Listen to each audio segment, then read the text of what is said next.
প্রকৃতি এখন ভয়ঙ্কর রূপে নিজেকে সাজিয়ে নিতে ব্যস্ত।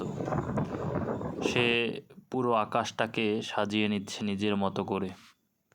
প্রকৃতি এখন ভীষণ থমথমে অবস্থার মধ্যে আছে। প্রকৃতির রাগ, অভিমান, ক্রোধ কতটা ভয়ানক হতে পারে সেটি দেখা যাচ্ছে।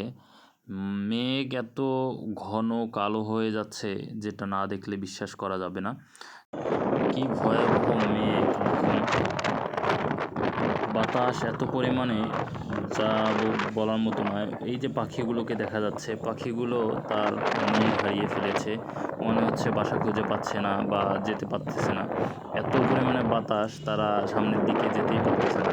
প্রচুর পরিমাণে বাতাসের শব্দ শোনা যাচ্ছে। প্রকৃতি নিজেকে কতটা ভয়ঙ্কর রূপ দেখাতে পারে না দেখলেই নয়।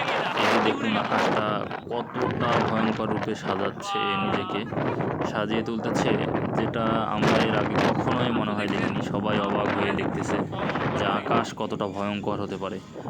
মনে হচ্ছে এখনই বৃষ্টি নামবে, খুব জোরে বৃষ্টি হওয়ার সম্ভাবনা। তো এর মধ্যেই বৃষ্টি পড়তেছে টিপটিপ করে। এই যে বৃষ্টি চলে এসেছে এবং খুব জোরে বৃষ্টি আসছে।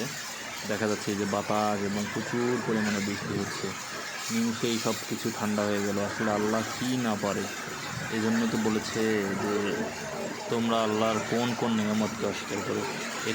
আল্লাহ তাআলার নিয়ামত কখনোই বলে শেষ করার মতো না। একটু আগে আমরা কত গরমে ছিলাম, এখন বৃষ্টিতে ঠান্ডা।